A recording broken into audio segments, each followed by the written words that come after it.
Got a little chip information This out. morning, there are new concerns over that massive data breach at Equifax. It's affecting nearly every adult in the United States. One question that's gaining some traction: if so many Social Security numbers have now been compromised, is it time to actually just do away with them altogether? NBC's Tom Costello has been working the story since it broke. Tom, good morning to you.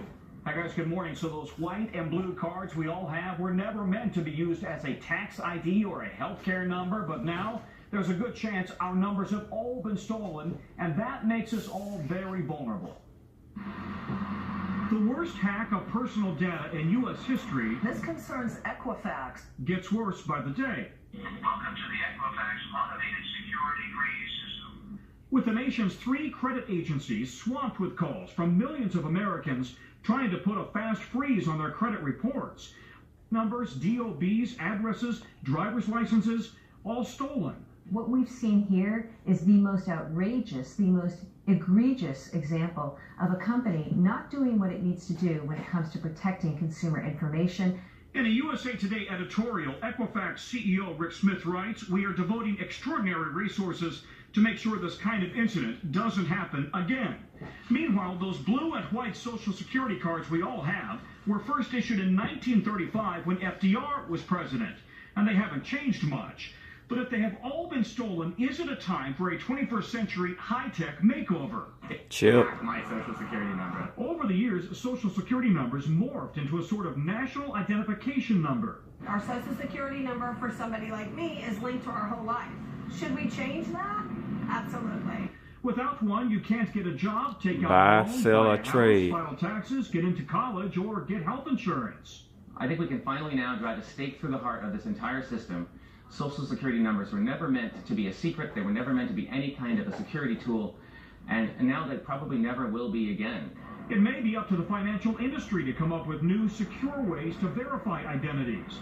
Among the options, constantly changing electronic numbers, 2- and 3-step authentications, even biometric measures including fingerprints, face, or iris scans. Is this going to be the wake-up call when the country decides it's time to move beyond Social Security numbers? It needs to be the wake-up call. We repeatedly, year after year, have these wake-up calls, and we hit the snooze button.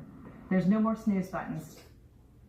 So here's the catch. Our Social Security numbers make it easy to run fast credit checks so customers can make impulse buys or sign up in-store for those credit cards. If that changes, retailers could feel the impact very, very quickly. Guys? So freeze, what does that even mean? How do you do it? So I've done it, and here's what you do. You go online or you call the nation's 3 credit bureaus, Equifax, Experian, and TransUnion. And yes, you need to call them all. It's an automated service, and they've been flooded with requests, so it does take time. But here's what you do. The people's minds gonna be set on an easier way, and that's chip ready. Only businesses you already do That's business chip with ready. can have access to your credit. Criminals are locked out, but A criminal if can't a company needs take to the chip out of your hand. check, like you need to take out a car loan, or maybe you're going to apply to college, you need to unfreeze your report. Don't forget it. And does this cost anything, Tom, to freeze and unfreeze? So Equifax right now is freezing for free. Some agencies charge $5 to $10 to freeze and unfreeze, which can then be, again, a hassle, and it starts to add up. You got to remember that your credit is frozen if you suddenly need that credit. And here's the other thing. You got to remember your PIN number, which they will give you when you freeze. They're gonna scrap all that and just chip everybody, man. All your information in your hand. PIN number again to unfreeze. And by the way, Equifax better be freezing Yeah. right now. That would be a disaster. Stage is Tom, set. Thank you. Mr. Roper? Shalom.